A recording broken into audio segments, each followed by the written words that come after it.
So the next article I want to take a look at is entitled Christian Prophetess, Trump Won by a Landslide, if we redefine landslide. I've been talking about Kat Kerr a lot lately. She is a nutbag. I don't know how else to put it. She's a nutbag.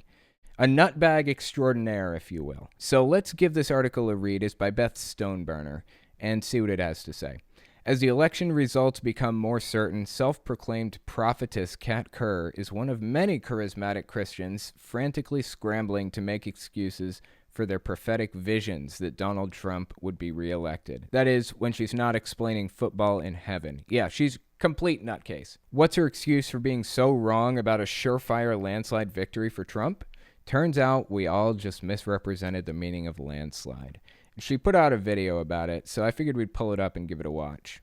And if you will remember, one of the things he had me say was that Trump would win by a landslide. Okay. Now, in man's mind, in their human mind, they already put together what they think that means. Right. But many times, as we know in the Word, or even just from experience ourselves, especially as a prophet, that doesn't ever mean what man thinks it means. And if you will go and check out and see how a landslide starts, it starts with a few stones. Usually the smaller ones start first. And then that causes the land to move beneath the rest of them. And then eventually nothing can stop that landslide from taking place. That is actually what's going to happen. Oh, I see. Okay. So a landslide actually means barely win, not completely blow it out of the water. That's what a landslide means. I misunderstood. I thought as a Christian prophetess, it was her job to take what God says and put it in words that we can understand and interpret clearly. I guess her job is to just take the words that God says, whether they're going to be misunderstood or not, and throw them at us. This chick is completely outrageous, not just for this. Let's continue. And there are many lies that have been done, many lies that have gone forth about things from the left. And I'm not naming names. God will fully expose all of this himself. Okay, so when you say fully exposed, do you mean not exposed at all? Just like the landslide thing where we thought you meant it'll blow it out of the water, but you actually meant barely win? He didn't even barely win. He didn't win at all. Is this one of those things? He's going to fully expose? Does fully expose mean not expose in any way, shape, or form? I feel like I should be questioning her interpretation of what God's trying to tell us. And it will start with a phone call. That was the other thing he kept saying to me this morning. When you begin to feel the ground move, which means the landslide of exposure is about to begin. And then he says it will all start with one phone call. And Really? I know how that works. I know actually what that does mean. That those who have been perpetrating the lie, have been paid to commit lies or stealing or cheating, will begin to get very nervous. They're actually already nervous. And let me tell you, conviction is going to come upon some of them. You know the funniest part about this whole thing? Joe Biden doesn't seem nervous at all. He seems like on point. He seems plenty happy about everything that's happening right now. He's just ready to move forward. Donald Trump, on the other hand, has caps lock on autopilot. He is just like, he has slammed that caps lock key so hard, it is stuck that way permanently right now on Twitter. He is melting down hard. In the lower levels, that's what he meant about the landslide. The smaller rocks move first, which pulls the bigger ones down. And that's what he meant when he said Trump will win by a landslide. So there you go. That's the difference between revelation and what man in their head thinks that means. Okay, so when she says landslide, I guess what she's saying is it's going to look like a small victory at first, and then it's going to turn into a big victory. That's my interpretation of it, right? Well, first of all, he didn't win at all. It was a landslide in Joe Biden's favor. And let me justify that. I know that it looked really, really close on election night. That was the result of something called the red mirage. That was predicted and expected. Bernie Sanders described the red mirage in great detail before the election happened, and then it played out exactly as he predicted. Mail-in votes in many states, excluding Arizona, interestingly enough, were counted last. And Trump spent the entire lead up to the election demonizing mail-in voting.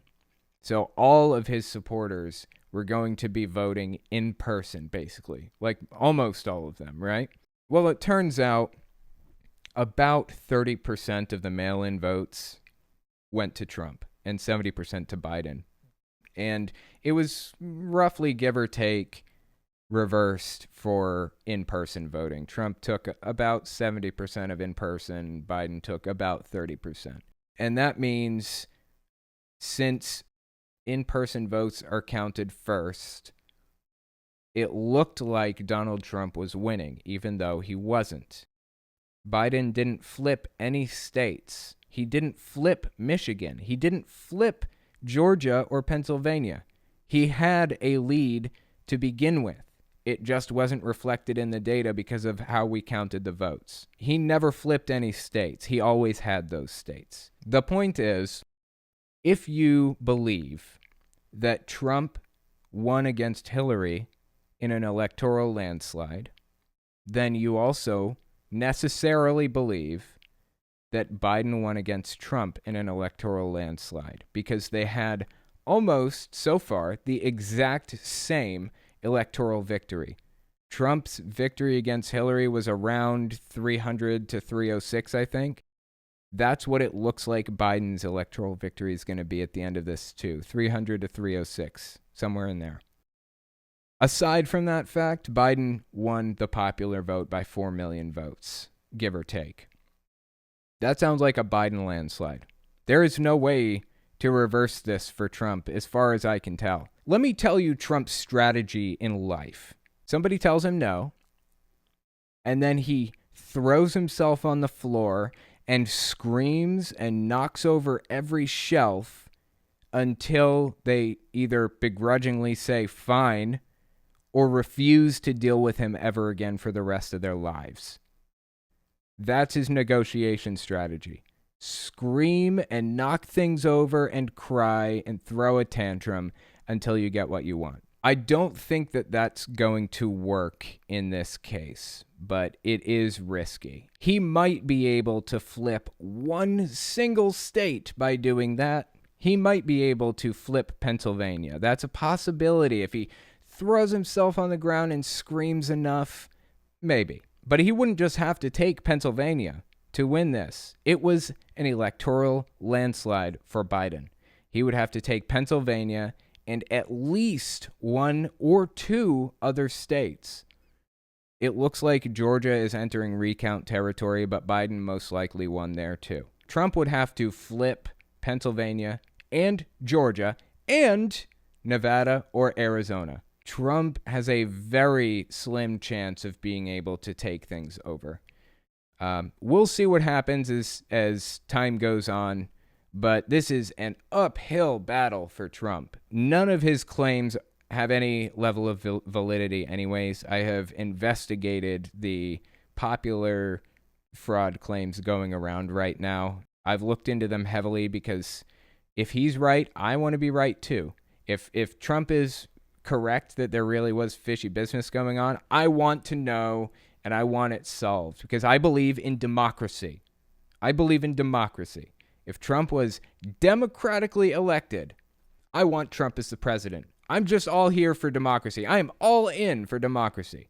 But his election fraud claims are bullshit.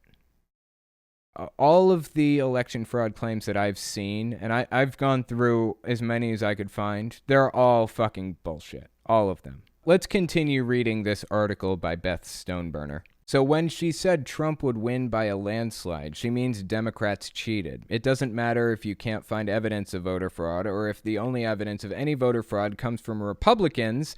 That's the story, and she's sticking to it. If Democrats were all that powerful, you'd think Hillary Clinton would have won, or they would have at least defeated Mitch McConnell and Lindsey Graham this time around.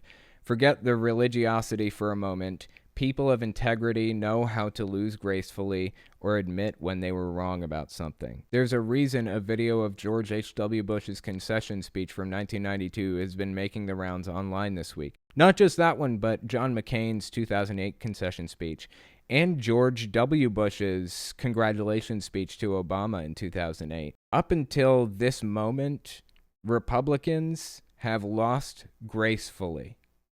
And Democrats have lost gracefully, largely. This behavior by Donald Trump is unprecedented and fucking disturbing. I would rather have Mitt Romney, a religious extremist, in office right now than Donald Trump. Literally anybody. Any U.S. leader, just about. I can't think of another person in U.S. leadership that I would not rather have than Donald Trump. This is a problem. I don't even care if we control the Senate or the House, if Democrats control the Senate or the House. I don't care about that, really. I care about getting Donald Trump out very specifically. That is what I care about.